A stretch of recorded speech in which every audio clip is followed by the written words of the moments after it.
We think about retention of staff all the time, because obviously if you lose your staff, you have to spend a lot of time and money recruiting new staff. Schooling is a people business, and in any aspect of retention of staff, the first bit for me is getting the basics right. Over the last 7 years, 250,000 qualified teachers have left the teaching profession. Cleeve School is a large secondary school in Cheltenham. The governors and head teacher think very carefully about retention and have put 6 key strategies in place to retain effective staff. Susan Wakeford is the chair of governors and was the 2008 West of England Governor of the Year. I think that the most important thing in a school, is, aside of the pupils of course, is the staff. The staff make the difference to everything that you do. The quality of those people is what impacts the education of the children. At every personnel meeting we talk about new appointments and any potential staff changes. So we're normally well aware of what might be happening, so that we're in a good position to discuss what we can do to either keep staff or to help them if actually the best thing for them is to move on to another school and get a position of responsibility that actually isn't available at Cleeve. It's the beginning of the new school year, and Cleeve School has 19 new teachers starting the term. For new staff, and particularly NQTs, the start of the term can be a daunting time. To tackle this, governors and senior management have put in place a buddy system to help out new teachers. I need to take it away and just read through it properly to check that you are giving the marks correctly for exactly what they've said. People arrive into a job, and usually you grow into a job. You don't come to a new job already experienced in it. You're moving on to the next level up. So you're arriving fresh with no experience, usually, and therefore somebody who's in the system, understands the school, understands what we're trying to achieve and our targets and everything else. That person can help you adapt more quickly into this new environment. All new members of staff are teamed up with another member of staff, and it's normally someone out of the department as well, yes. So that if you've got a situation that you want to deal with, it's sometimes better to talk to someone away from your department so you can air any problems that might be arising. And likewise, you know, if it's a new head of department who's coming into the school, they're teamed up with another head of department so that they've got similar issues going on, but they can talk about it in an environment outside the department. And it's then from that buddy system where kind of the social networks start to grow very, very quickly within the school. Having Ali as my mentor has been invaluable. Like if I should bump into her on my lunch break or after school or first thing in the morning, she's been very kind as well. I've also got her mobile number, so I've been really concerned about something, having her out of school, not all the time though. And she's always stopped whatever she might be doing, and she's always given me advice and support when I've needed it, which has been really useful. My NQT year would not have been so smooth if I hadn't had Ali there, making it all so placid for me. I think it's really vital that when you start in a new school, particularly one like this, which is a large school, we have something like 100 teachers and probably 80, possibly more support staff now. That's a big community to come into, so you could potentially feel quite lost as a new member of staff, and I think having somebody special who looks out for you and is friends with you actually just makes people feel more welcome. Professional development and promotion are important aspects of retaining good staff members. The governors at Cleeve School make it a priority to promote those who are doing well and to give them more responsibility. Carola Cole has been given an acting deputy head position at the age of just 32. So Carola, how's it been going over the last couple of weeks since you've taken over as a deputy? It's not exactly been an easy start. No, it's been quite busy, it has to be said. And Professional development for all staff is absolutely vital, and if you have young staff coming into school, it's usually obvious pretty early on which members of staff have potential to go as far as head of department, assistant head, deputy head. I've been here for 11 years and I can't see myself wanting to move very soon, and that's common with a lot of members of staff. People don't really want to move on because actually they're fulfilled in their career here, they're supported in their career, they don't go stagnant because we're always moving and always changing, and the people around them makes it a really fantastic working atmosphere. She's clearly somebody who's benefited from our thinking that you need to have steps in place. If we hadn't had those steps in place, Carola would have been not lost the system. She'd be in some other school giving them the benefit of all her expertise, but we've kept her here. Feeling part of the team is vital in keeping up staff morale and in retaining staff who then feel close to their colleagues. We have a number of activities that are whole school staff all together, so every day there's a briefing. We have activities during the year, whole school events, celebration activities, and in every department area we have a department base where they all work. They meet there, they have coffees, facilities there, they can leave their work out, they can share resources, and that's a place where people come in the morning and just dump their stuff and feel this is my work base. This is the maths room that is just for maths teaching staff.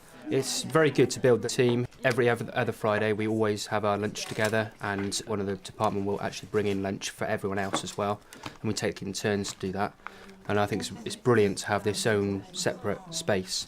It encourages everybody to get together and talk about the work that we're doing, where we're up to in our planning, where we're up to in our marking, what we're teaching this afternoon, and also if something's not gone very well, to go and talk to somebody about it straight away.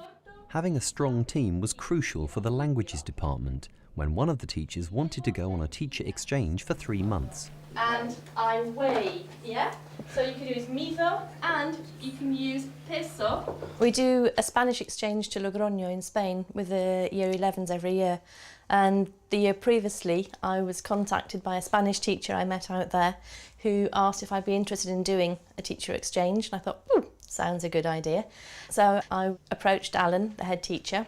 Things I think about as a head are what does this person need for their own professional development and their own well-being in the future, and what does the school need, and are there benefits for the school, what are the risks to the school, and that becomes a big weighing up exercise, and I would always talk to governors about that. The Personnel Committee spent a long time discussing this issue, and for exam classes in particular, this was quite a difficult decision to take. Probably the thing that made us go with agreeing to let her go was that the language department as a whole was very supportive of her doing this, and they were willing to actually cover her lessons, and where we needed to absolutely make sure that the syllabus, the curriculum was being taught for the exam classes, they were willing to put in the extra support to make sure that the students had everything they needed. The obvious benefits are it'll be a refreshing of her language. It'll be re-establishing contacts in the country, which we can then use.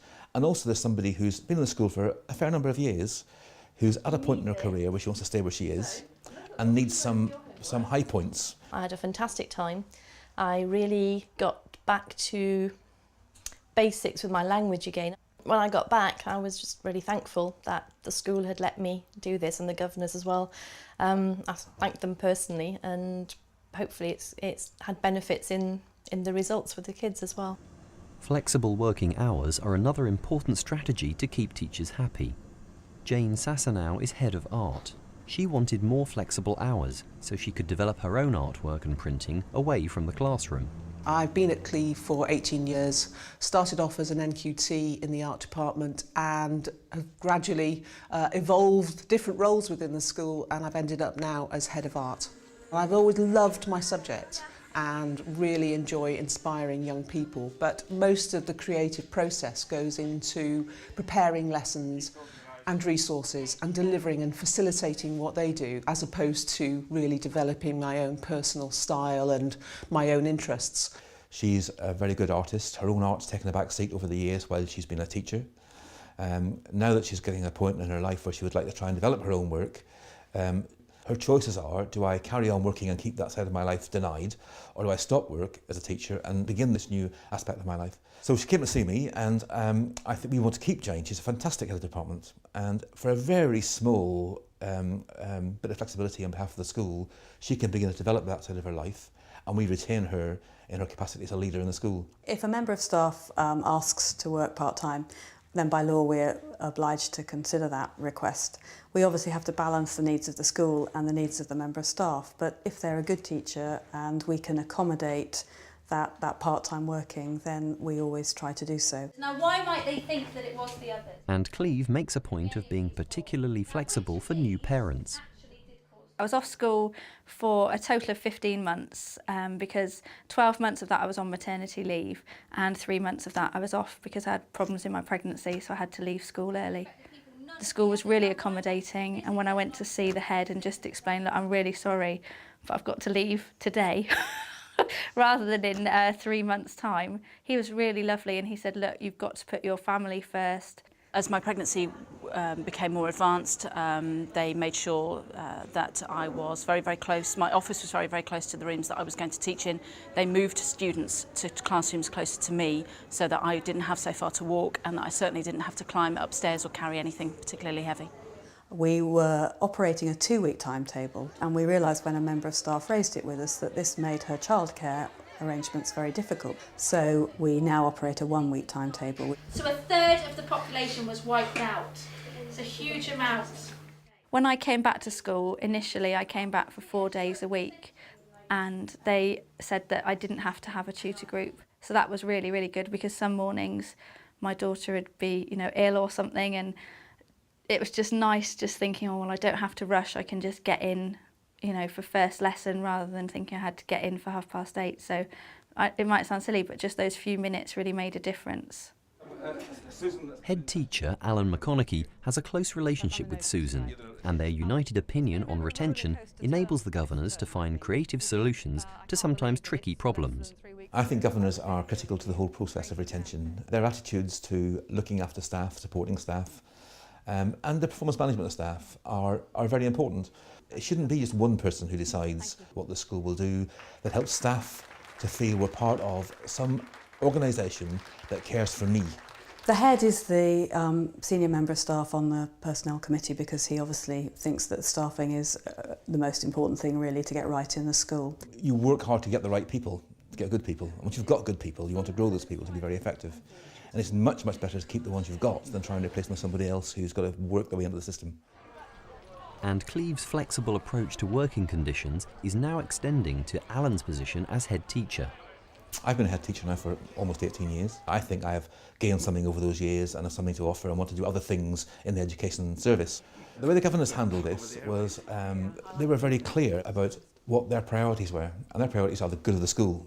Those sorts of decisions are not easy ones to make because as governors, I think in this case, the needs of the school are actually the ones you have to consider first. You have a responsibility to the head, but you have a very, very big responsibility to the pupils, the parents and the rest of the staff. And we felt that what the head would gain and what Cleve would gain outweighed any disadvantages. We've appointed an associate head teacher who will do the day-to-day work of the school. In consultation with me, I remain head of the school and doing all the things that I would normally do, with the exception of some day-to-day work. It made me feel very, very cared for and very supported when they were saying all the nice things that they say, we want to keep you here, please. And that gives you a real boost. Today, Susan is providing tea and cake for staff to celebrate the school's successful GCSE results.